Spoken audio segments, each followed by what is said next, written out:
Gang, it is just a little bit after 8, so out of respect for everybody's time, we will kick things off. So I just wanted to thank everybody for joining tonight for our Coming Out in Ortho webinar. I will be your moderator. I'm Ezra Goodrich. I'm a current orthopedic surgery resident, and then also I serve as the chair of the communications committee for Pride Ortho. So first, we wanted to kind of do a little refresher about what Pride Ortho is and kind of what the overarching purposes of what we're doing here tonight. So we are a community of LGBTQ plus folks, along with our allies, who have a mission to provide mentorship, networking, and a sense of belonging for our members of the orthopedic community. We are also wanting to emphasize that this includes sorry if you can hear my dogs, but this includes our research partners, engineering partners, people in industry, all kind of all walks of orthopedics. So everyone is really welcome at Pride Ortho. So I wanted to also highlight one of our feature videos of some of our members talking about what the benefits are that they have experienced as being members of Pride Ortho. Orthopedics is, obviously a competitive specialty, and then, there's not very many females, and you go one step further into like queer community, and that's even a smaller group. And so it's definitely hard to find mentorship, and just be able to connect and kind of get guidance and feel not so much as an outsider. I think Pride Ortho is important to me because being able to join an organization of, like-minded people who identify as myself, allows me to feel like I can, really be my true authentic self while also being able to grow personally and professionally along the way. For me, been a really important sense of not only community, but also inspiration and purpose that builds upon my foundation of interest in orthopedics. I'm someone who's very out. And for me, that was finding a community and finding a community of people who had the same interests in me, which would, in this case, is orthopedics. It's really an uplifting feeling knowing that, okay, like I belong here. This is where, this is where I'm supposed to be. I have a great support system. I have people I can reach out to that are going to, advocate for me. I think Pride Ortho is very important because it's all about inclusivity. It is an organization that welcomes all. I think it's really important for patients or just the community writ large to be able to know that the orthopedic community is welcoming and accepting of all individuals, and that they're going to be able to take care of anyone no matter what their identity is. The LGBTQI plus community is quite a diverse and heterogeneous group of people. And I think it's okay that Pride Ortho can mean different things to different people. And some people come in and want community, they want a sense of being together. Other people come in more interested in research. Some people come in because they're curious about mentorship or education or being a mentor to someone else. At the end of the day, we're just one big group of diverse, fun, loving, bright-minded people who not only want to advance the field of orthopedics, but just make it the slightest bit more diverse and representative of today's population. This is a hard time for people that don't fit the mold. And so the more support you give provides an environment where others might want to join. We're really thankful to our corporate partners that have supported us as a beginning organization. Really, our source of sponsorship and support right now more than ever is going to be through donations. So we really need the support from donors such as yourselves. Others should support Pride Ortho because, number one, it is the most fun organization to be a part of. We all have some aspect of us that is just a little bit different, yet we truly are one family. Darkness cannot drive out darkness, only light can do that. And, hateness cannot drive out hate, only love can do that. And I think at the end of the day, that's really what Pride Ortho really stands for. We love one another. We're all here for each other. we owe it to ourselves, but more importantly, we really just owe it to our patients. Help us support diversity in orthopedics. Please give to Pride Ortho today.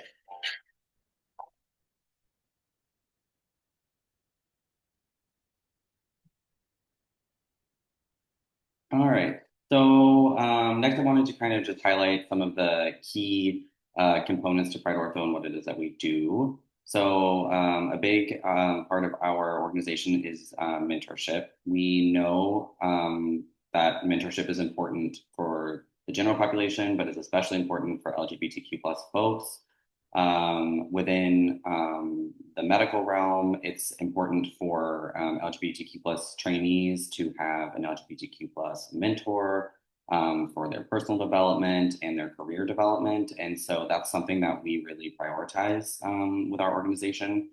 We offer mentorship in a couple of different ways. We offer one-on-one mentoring. We also have a process of reviewing personal statements for residency applications, reviewing CVs and resumes. And then this year, coming up in the fall, we will have our first round of mock interviews for medical students who are in the process of applying for residency. So that information, more information about that can be found on our website. The enrollment for that is currently open. So go ahead and take a look at that if you are interested. Another priority for us is networking. We recognize the importance of promoting visibility of LGBTQ people in ortho and also making sure that LGBTQ people in ortho are aware of one another. That's part of just building our community. And so we facilitate networking through a variety of ways. We host meetups at subspecialty conferences, as well as we have our annual meeting at AAOS. We facilitate research opportunities with our research committee. We have industry relationships. We collaborate with other organizations within orthopedics, specifically those geared towards underrepresented minorities in ortho. And then we also have our own committees for Pride Ortho, where you have the opportunity to network with other committee members through all walks of orthopedics. Additionally, we host some of our own events, and we have some of our resources as well that go with those. So one of our big initiatives is called the Pride Ortho Medical Student Initiative, also called POMZ. And what this event is a recurring half day, a free half day medical student outreach event where medical students from all walks of life, but specifically those maybe who have an affiliation with or a part of the LGBTQ community can come and practice hands-on like orthopedic skills, but also meet and hear from LGBTQ plus and ally members from orthopedics and kind of just get a taste of that, that representation that we're talking about. We also have away rotation scholarships that we fund, as well as those that we promote. We have a research database that features up-to-date gender and sexual minority research. We host informational webinars such as this one, and then those related to orthopedics or other issues concerning our community. We also have a list of inclusive residency programs, and so we really do kind of try and touch on all of these different aspects. And then I just kind of wanted to put in a plug for the donations and kind of the value of what those serve. So you can look on the right and see the breakdown of where our funds are going. So a lot of what we're doing is really trying to just like help support others in their journey in orthopedics. So a lot of our donations go to our medical student away rotation scholarships, also through to our POMZ events, the medical student initiatives, and then also our research symposium, our supporting medical students to come travel to conferences to be a part of them, and then also our annual meeting at AAOS. So as I mentioned, kind of along with networking is just building this sense of community within ortho. And the way that we do that is we have a couple of different lists where folks who are either a part of the LGBTQ community or who identify as an ally can sign up when you become a member of Pride Ortho to have your name either on the out list, which would mean that you identify as a member of the LGBTQ community and you are publicly out and you are willing to have your name listed in that way. Or we have our ally list for those who don't identify within the community but identify as an ally and would like to have their name on the list in that way. You can also be a member of the community and also can identify as an ally. And so your name could be on both if you wanted. And those lists are available to members only. And those lists just serve to help members see, one, the representation of who's out there, and two, find potential connection points through that list. So we provide contact information as well as like general demographic information. So if you are looking for someone who's maybe your same sexual orientation or maybe your same gender identity or someone who lives near you, that information is available on there. We also have a quarterly newsletter where we share about what kind of activities are going on within Pride Ortho. And then we also have our social media accounts where you can kind of stay up to date with our activities as well. So enough of that. On to the meat and potatoes of what we're doing here tonight. I want to take a moment to introduce our very generous and esteemed panelists who have chosen to spend their very limited free time with us tonight. So without further ado, let me tell you about these folks. So these are in no particular order other than alphabetical. So I don't have favorites. Y'all just have different names that are alphabetically organized. So first we have Dr. Sarah Ballatori. She's an orthopedic oncology fellow at we're probably just finishing now, at the Harvard. 1 month, not that I'm counting. 1 month, not that I'm counting. 1 month. It's also terrifying, but sorry. No, you're great. So she is an oncology fellow for 1 more month at the Harvard Combined Program, rotating through Mass Gen, Beth Israel Deaconess, and Boston Children's Hospital. She earned both her Master of Science in Biomedical Science and her Doctor of Medicine degrees at Tufts University School of Medicine. She then moved to St. Louis, Missouri to complete her orthopedic surgery residency at WashU in St. Louis. And most recently, Sarah has served on the Pride Ortho Education Committee and has accepted a position as the Chair of Education.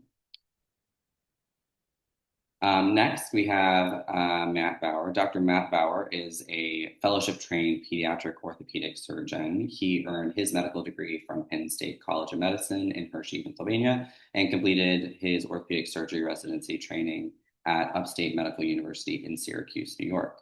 He performed a pediatric orthopedic surgery fellowship at Children's Hospital Los Angeles before moving to New Jersey and joining the Atlantic Medical Group.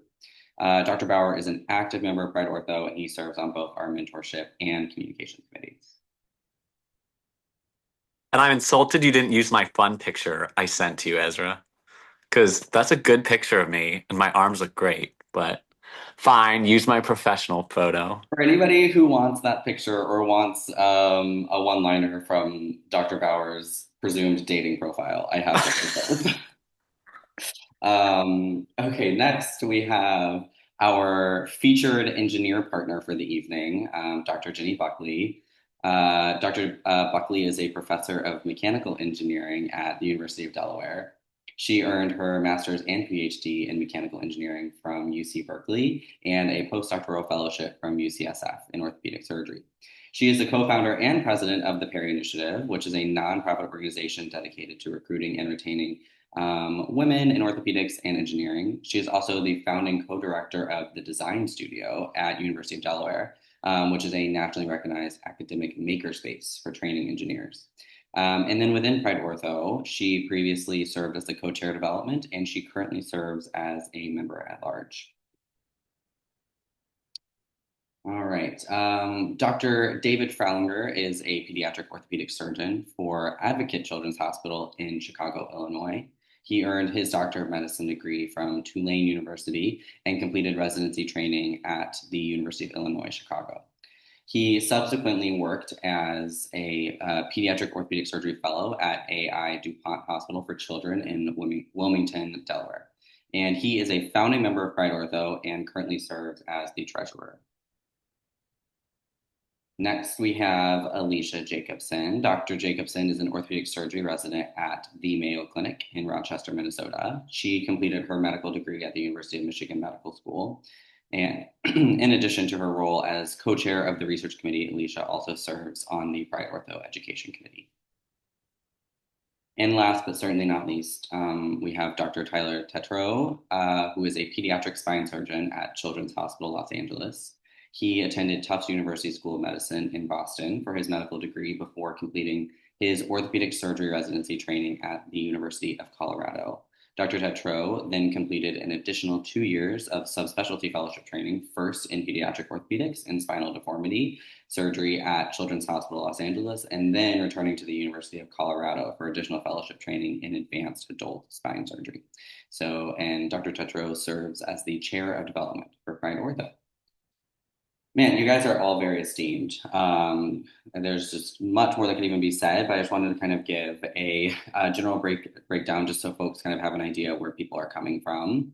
But something that wasn't mentioned in any of these backgrounds intentionally was really anything about any of these individuals' sexual orientation or gender identities. So I really wanted to kind of leave that as vague as possible, so our panelists have the opportunity to share as much as they'd like to with our attendees tonight. So to kind of start it off, since the topic of what we're here to talk about is really the coming out in orthopedics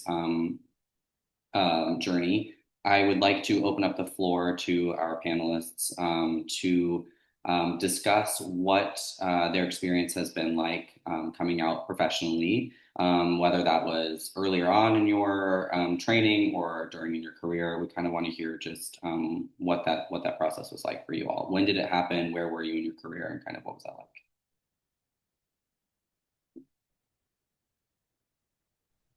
If you want to start alphabetically, I'm happy to start. So my name's Sarah again. And I think was privileged to, and maybe I'll say have the courage to already join the field of orthopedics already out. I think that making that decision, isn't necessarily easy, but if you have the ability to, I think my opinion is if you have the ability to join a new job, a new social group, a new career, for example, and start fresh. My advice to you is if you can jump in with both feet and be yourself, then that's a great opportunity to do that. So when I found and joined the field of orthopedics, I thankfully was already very out in my personal life, but completely recognized that I came from a position of privilege and comfort.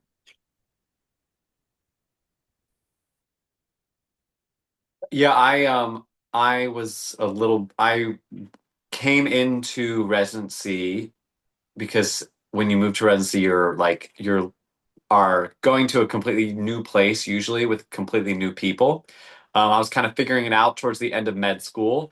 And then I just decided when I plopped myself down in Syracuse, New York, I just wouldn't have to come out to anyone. I would just be who I was and make them figure it out. I mean, it resulted in a couple, not awkward, but a little bit awkward conversations with some of the chiefs and eventually some of the attendings, but they figured it out eventually. So yeah, I was not out during the interview process or at all in med school while I was like interviewing and then eventually matching into ortho. I can jump in. Right. So I had the privilege of coming out twice. So I started my medical school career and my residency career. I didn't as someone that presented as female and dating my girlfriend and then subsequently future wife at the time. So I started residency out presenting as female and dating a woman at the same time. And my rationale going into residency was that I didn't want to hide that part of myself because I didn't want to end up in a program that had any problems with that whatsoever. So I'm generally a relatively private person to begin with, but it was never an aspect of my background that I hid because I would rather not match than match at a program that was going to be a poor fit and where I didn't feel like I could be myself. Subsequently, about halfway through my residency, I came out as trans and then underwent my transition during residency, and that was a very different experience. And was a very public process and challenging, but I felt grateful to be in a supportive environment. I think part of that was because I chose my residency program, with in keeping in mind that I was looking for a place that's going to be LGBT friendly from the start.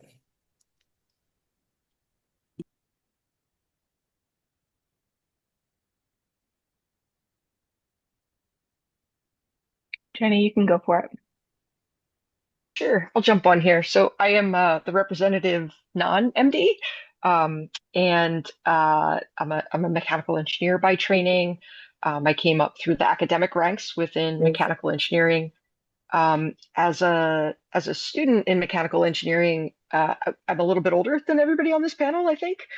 So I was one of those 90s gays. And it wasn't exactly safe in Delaware to be completely out, especially even as a college student. The queer community was pretty closed. And while I was out, I played women's sports. It is a cliche, but I was very open there. But within the more conservative, mechanical engineering class, my fellow students and you know, the faculty were not exactly, they're pretty conservative. I just didn't bring that up. I chose, like Tyler, I chose my graduate program very, very carefully. So I went to Berkeley and then to San Francisco, where being out was like a non-issue. So that gave me then the confidence when I returned to my home state, back to my family, where I'm from, to University of Delaware. I could come out, I could be out professionally as I entered.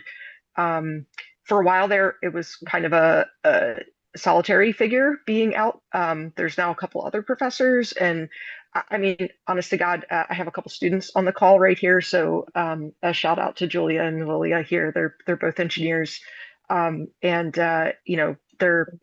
a non-issue with them. I'm proud to be in any way representative, but honestly, I learn more from them than from myself. And with my colleagues, it's again a non-issue, but it definitely was when I was coming up.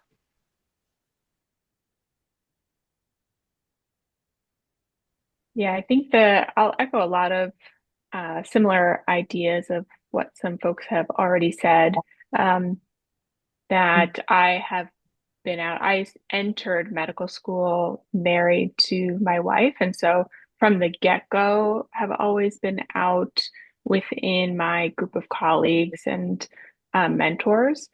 I think some things that I actually thought about when I think about this question is different groups of people. So for me, coming out or being open, I completely agree with Matt that like I just am. It doesn't feel like I kind of come out. However, I feel like coming out in the patient sphere is almost like a daily, if not hourly decision of like, is this really the time that I'm going to get into this? Am I going to correct someone? Are we going to kind of go for it? I think those are some of the times that I have to do more decision making, whereas in my circle of peers and mentors, it doesn't feel it is very open.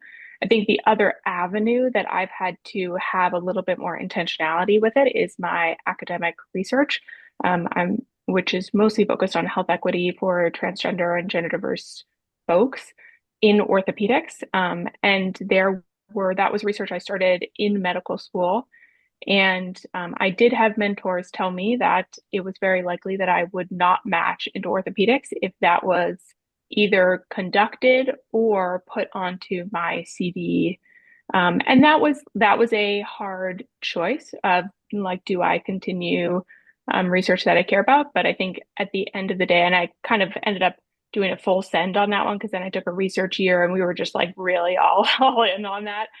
So it was like, what can you do now? But I think ultimately for me, it was like I think coming out, the idea, the terminology we use is akin to any other disclosure, which is associated with a very negative trait. And so I really tried to create a sentiment where my interests and my identity were these really positive value adds rather than thinking about them as disclosures that I had to compensate for. And so that was something that I tried to really like embody and kind of manifest as I went through certainly through the interview and application cycle, which can be very vulnerable, I would say, when you're putting that on the line.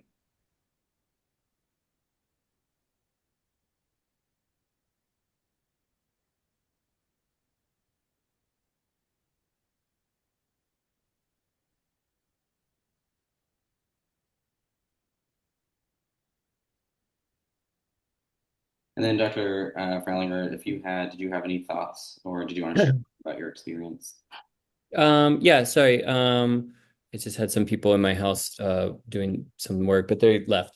Yes, I like many of the other people did enter residency and med school fully out. I know that that is a little bit different than generations past. I did apply for residency and have some like kind of like queer coded things on my application, like some things that made it obvious that I was gay.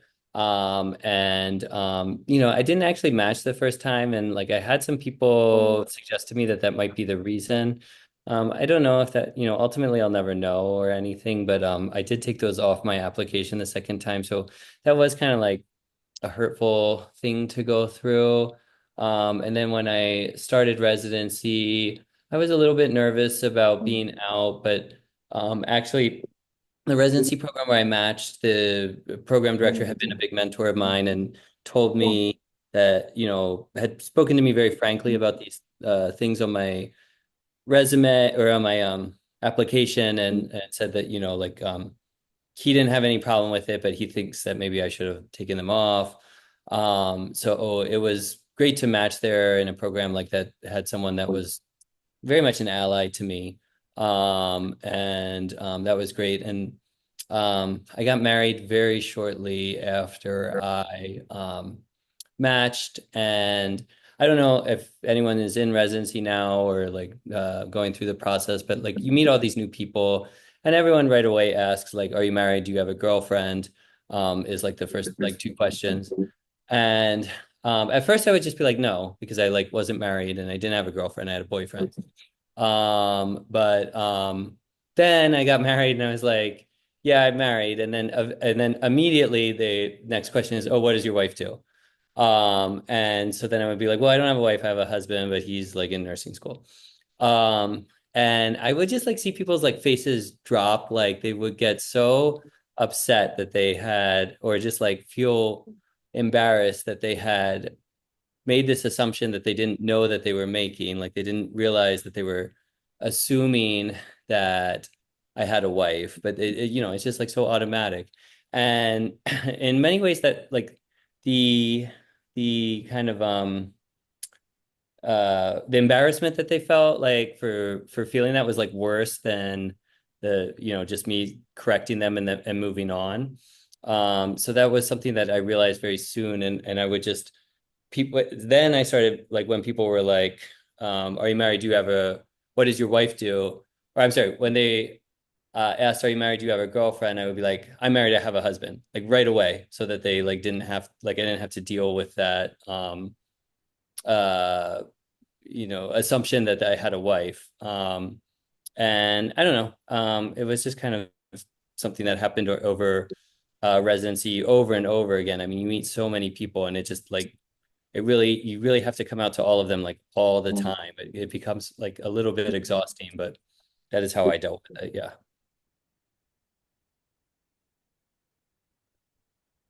So it sounds like a lot of you have were kind of out going into residency or your career, and so maybe didn't have necessarily like the choice about whether or not you wanted to come out, but you have just been out. And but I'm curious, having gone through these experiences being out.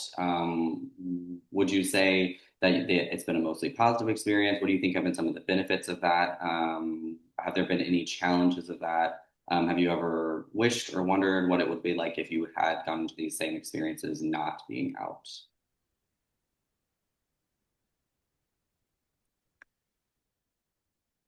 I don't think I've ever regretted being out of ortho. That's a sure thing.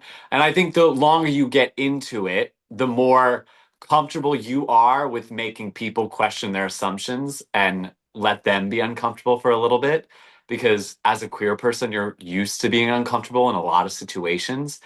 And to be honest, I learned like PGY3, PGY4 year to get a little bit of satisfaction in seeing like straight white men feel uncomfortable for the first time in a conversation. So you kind of own your power in that way in being very out in orthopedics. Um, so I think you kind of it takes a little bit, but when you make that switch, you can, own that power a little bit, which I found freeing in a way for sure. Again, very, very different experience from the medical journey, but some related. I worked for a good period of time as a researcher within an orthopedics department, very closely with surgeons and people from device industry and everything. And I learned that even in, my personal life and where I was geographically located, being out was not an issue. It was, let me just put it this way, overly interesting to certain cisgendered heterosexual men in the Midwest who you encounter as all the lesbians are laughing right now. So yeah, I kind of learned that maybe, in certain settings and certain environments, I do think this is possibly still true. And sort of to Matt, your point, like there is a little bit of relishing, like making somebody feel uncomfortable who might not be exposed to it. But for me at least, like the AAOS environment, the trade show floor, certain.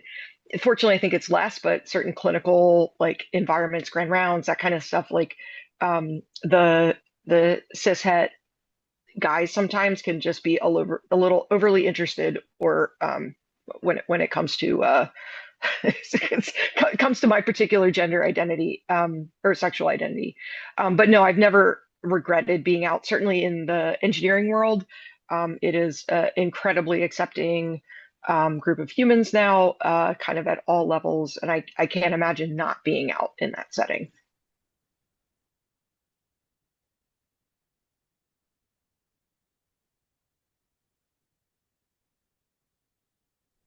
I've been consistently happy to be out. It's nice to be my authentic self, and I felt very supported. But I have no doubt that my stories are very similar to everybody's here, and that there are, off the top of my head, so many examples of uncomfortable situations with patients, sometimes with colleagues, including, even co-residents and even attendings. For example, attempting to scope a knee, which is, for many of you may know, is a bit of a yoga pose, an athletic achievement, and challenging. And so you're focusing on many things at once, and you're trying to be a proficient resident.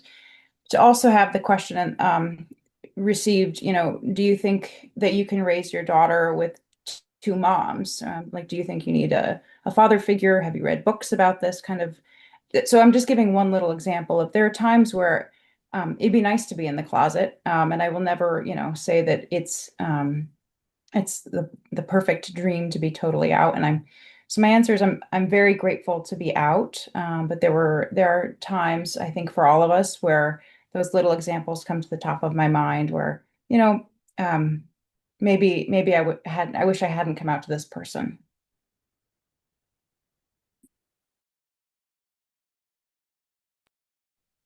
Yeah, I would certainly echo Sarah's sentiments as well. Certainly for me, I got to a point where there wasn't really an option to continue to be in the closet. I was either going to leave orthopedics or I was going to come out and make a change, and felt fortunate that I had majority of people by far were supportive.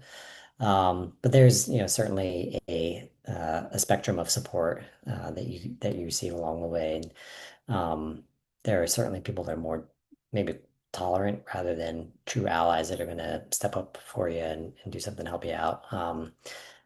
But that being said, I think that making sure you've got strong mentors and allies in your corner and people that you come out to first that will support you 100% and be there for you during some of those tough times is really important and a really good strategy if it's something that you're considering.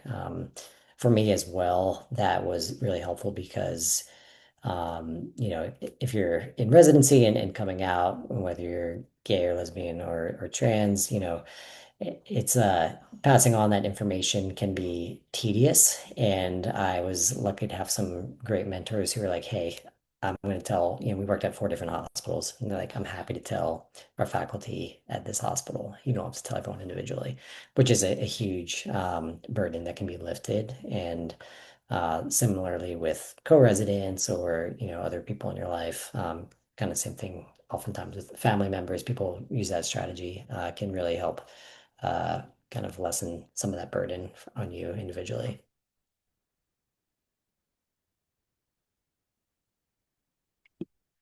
I think that's a really interesting distinction of, what are the benefits to you as an individual versus like what are the benefits to like the community that we identify within. And so I think something I've been really grateful for is actually the relationships that I have with my mentors.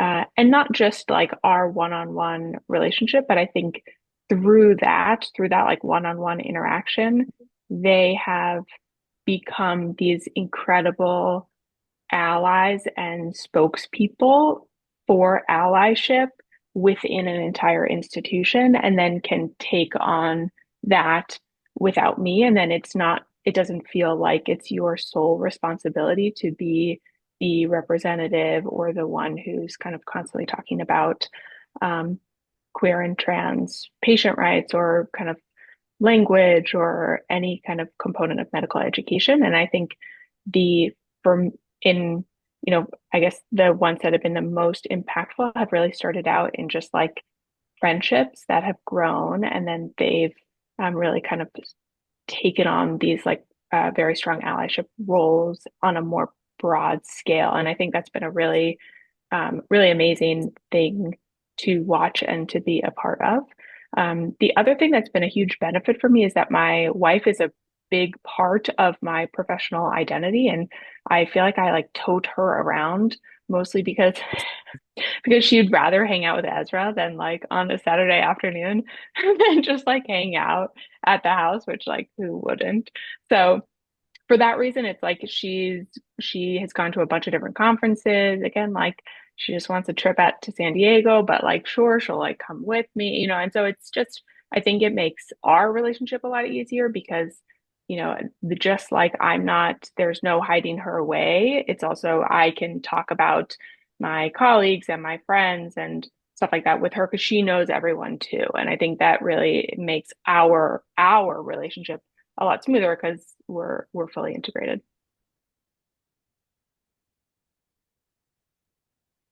I love all of these answers. I definitely was setting it up to sound almost like it could be a negative thing to be out, but I think we all can kind of agree that the general consensus here is that it's an overwhelmingly positive experience.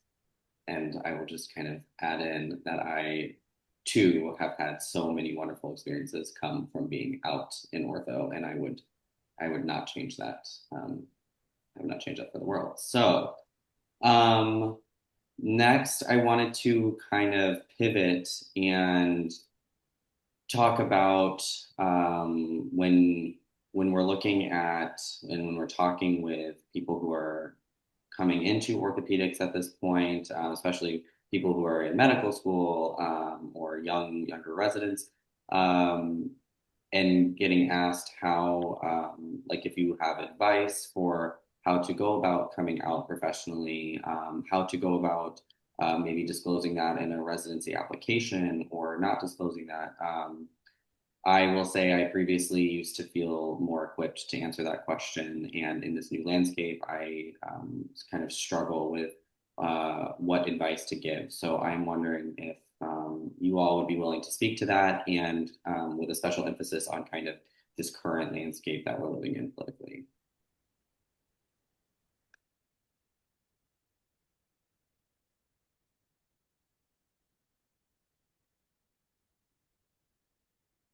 I think that's a really hard question. I mean, no one know you're gonna send this application out to hundreds of people and you only have one application to send.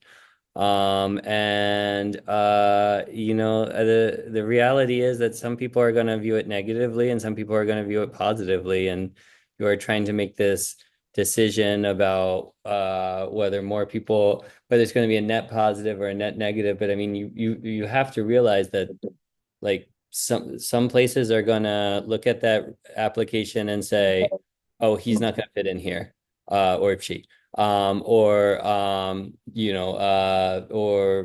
just put it down. Like they're not, there's tons and tons of people who are not like, "Oh, I don't want a gay person here," but they're just gonna look at it and say, I don't know if this person's gonna fit in with our residents. That's not how I see our residents. So. I think overall, it's you want to be who you are in residency. I mean, residency is 5 years long. Like you can't, I mean, that would be a massive thing to hide for anyone at this point for 5 years. So I mean, I would encourage everyone to put it, but you have to understand that that is something that happens. Yeah, I would echo David in that I think that there are enough programs now that I think you can find a place that would really want you and like no matter what. But I'm not ignorant or, enough to say that like, oh yeah, it's not an issue anywhere because it definitely is. Even at my program with like my program director is also queer. So we've like two big faculty in our program that are responsible for residency applications. And we still had a little bit of issues with one of the attendings that was doing some of the interviews. Um, so even at like a really accepting program on paper, you can still run into some like issues because all it takes is one person to like DNR you. But yeah, I agree with David. I think, I would never judge you or say, like, oh, how dare you code switch and take parts of your application off. But um, I would encourage you to include it if at this point at least. Yeah, I would question if a place that's going to use that as a factor for not matching you is a place where you want to be for 5 years of your life when you're working really hard. Yeah. So yeah, and I agree with Matt. I mean, there's going to be sticky situations in a lot of places, and the culture is never perfect in one. I think sub-I rotations are particularly important for LGBT folks. Yeah.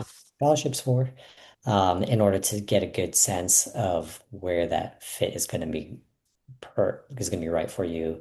Because that's something that's really hard to get a sense of by reading a, generic residency website. I will play devil's advocate a little bit though, because like I had a really traumatic experience when I didn't match and everything. And all these people were like, well, you wouldn't have wanted to match at these places anyway if they didn't accept who you are. And it's like, no, I mean, like if they're homophobic, like that's their fucking problem. Like I want to do this. This is the career I want. I'm openly gay, like they can deal with it. So, I still think it's very important to include on your I think now I would encourage all students to include it on their application and everything, but like I do think that if you need to get in the door to do the career you want, and then once you're there, you live your authentic self. I also think that that is a very, very admirable thing to do. Yeah, you go there and wreak havoc. Yeah. So Totally fair. Opportunity to change some minds. So uncomfortable. I think another important factor to consider is what are you including on your application? Is your entire personal statement consumed by this, coming out moment, or do you have a really impressive body of research, like Alicia, or a committee position that you're proud of and would like to speak about during your interviews with Pride Ortho? So I think that weighing the pros and cons and the benefit of including this information is very important. Like, don't leave out stuff that you're proud of. Overall, I definitely agree with this overall sentiment of we recommend that people feel comfortable coming out during the application. But I think another thing to consider is the application maybe isn't your venue of like where you're coming out, but when you're interviewing with people in rooms and you are asked direct questions, my advice is please just be yourself and answer honestly. And the best way to do that is if you have a spouse that would be moving with you, to use their gender when you speak about them, to if relevant, to bring up your involvement with LGBTQ activism or whatever you're proud of. Because if you withhold that, then I think you won't come across as a genuine person, and maybe the interview won't go as well. So I think consider the benefits of adding it to your application. Definitely do add it if you're proud of it or if it's relevant. And then also, particularly at the social events and when asked questions, don't hold back. But I think sometimes applicants might find a way to answer questions in a way to redirect you to something they want to tell you. And sometimes that's not advantageous. So instead just be yourself.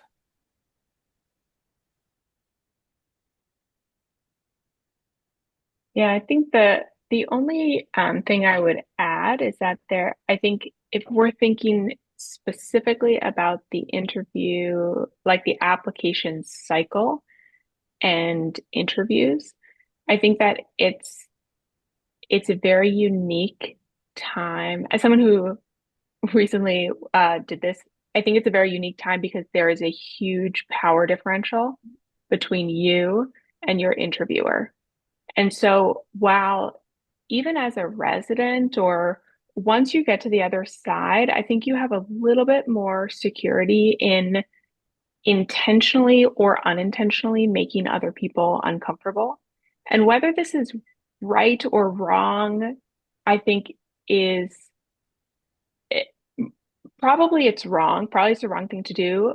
But I think that in terms of when you're just thinking about the numbers of people applying and the chances you have of getting to be where you want to be, I think it's less about like being honest and being who you are, and more about like being someone who other people can see in their program and liking them. And I think a big part of that is like, are you making them uncomfortable? Like, are you intentionally, and when I say uncomfortable, I'm not meaning like they're super homophobic and like don't even want to look at you because you have like a rainbow pin. Not that, but more like, I'm gonna like sit here in this really awkward silence now that I've corrected you and told you I actually have a wife and not a husband, and I'm just gonna like stare at you and we're gonna just like do this thing. I think there's a lot of like very important ways of strategically answering those questions. Even David was mentioning earlier, like people ask me all the time, like what my husband does or blah, blah, blah. And I do a similar thing, but I just answer the question and insert my wife. So I say like, oh, my wife actually works at like an education travel company, because it doesn't even give them a chance to like do the whole embarrassed, let me tell you about all my gay friends and like justify my embarrassment thing, which I detest. So like I really try and just move us straight along. And so that's something, but I would say that that's like the interview application cycle is, I think, a very, very pressure cooker, delicate thing. And ultimately, like your decision making I guess I would say has to feel authentic to you, regardless of maybe what I think or what any of us think. It has to feel like it's your kind of decision.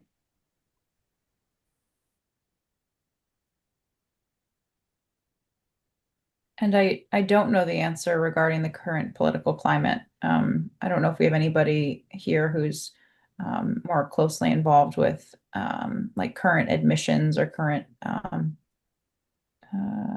residency applications who can speak to that.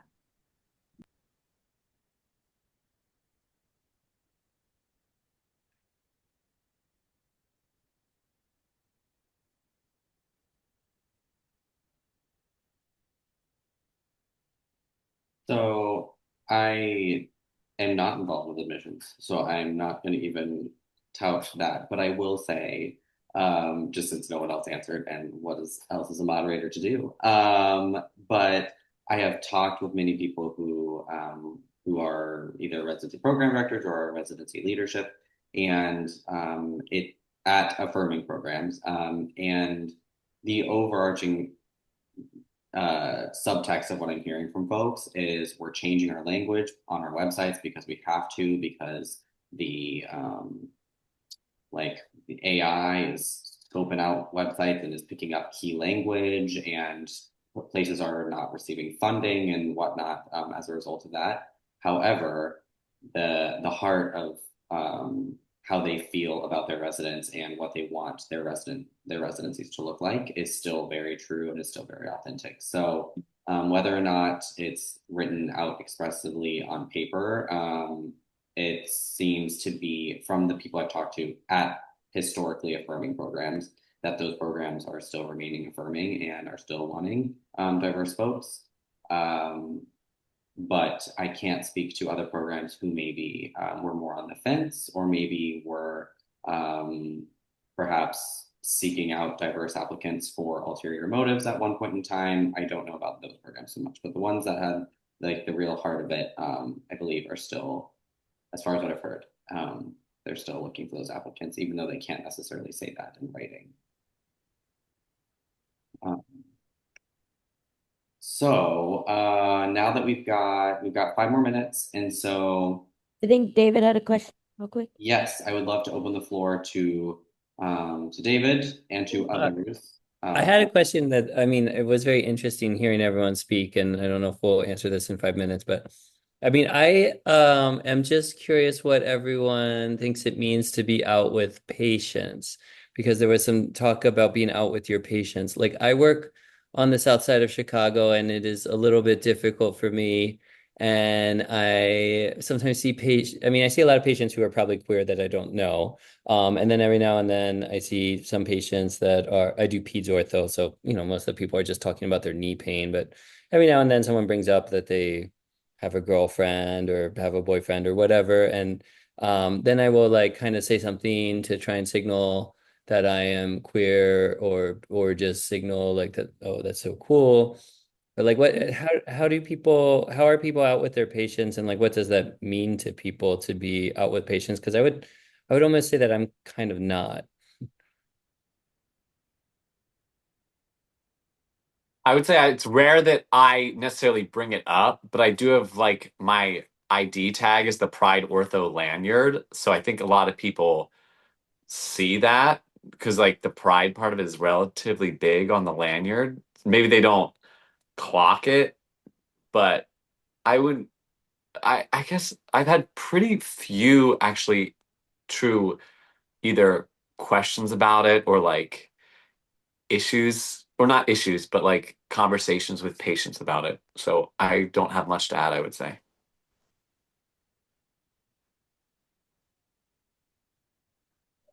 Yeah, similar for me. I am not necessarily out deliberately, and I also take care of a lot of kids. So the scope of talking about gender identity for my patient population doesn't necessarily come up that much.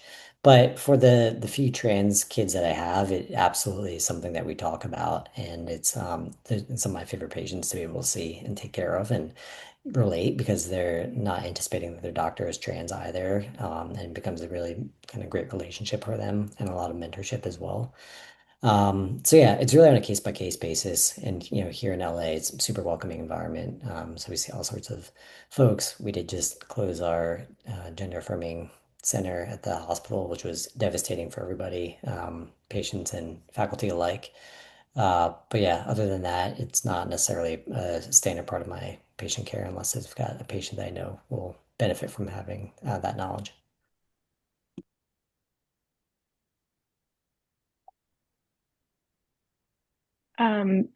This might be, it's kind of, this might just be because of how I appear, but almost exclusively anytime I'm in a joints clinic, I would say 75 to 90% of patients comment on my presumed sexual orientation or my marital status or my relationship status or something along those lines. So, and that might just be because there's a bigger, like there's a big age gap. I'm a young white woman who presents as heterosexual. And so this is and I'm a trainee. So I think it's a lot easier to ask those kinds of questions when you're not the attending surgeon who walks into the room and is kind of straight to the point. So this is, I would say, again, similar. Anytime I am helping move or transport someone, getting them onto the OR table, 75% of the time, it's a comment on any of the above. So those are um, like multiple times a day, I would say, occurrences that happen. And I would say that's like, it's not just me too. I think that that's a pretty common experience amongst at least a lot of my friends who are, or present at least as like young heterosexual females. Very common. I don't have much to add besides it is a very interesting transition being at the end of my training and having to make a plan for what I will do with my patients. But I hope to have honest and open relationships. So I think I'm going to wing it. All right. Well, thank you all so much for those wonderful responses. Thank you to our panelists for being open and sharing your experiences and offering insight to our attendees. Thank you to those who took valuable time to be here with us tonight. I just want to highlight on this last page here that if you're interested in becoming a member or you want to support the work that we're doing, you can check out these QR codes. They'll take you to our website where you can do that. We appreciate all of our members and the donations that we receive that allow us to do all of the work for this community. So this recording will be posted in the coming days. So if you know someone who wanted to attend tonight and wasn't able, you can direct them to that. So on that note, thank you all so very much and have a great rest of your evening. Happy Pride, everyone. And happy Pride. All right, thanks.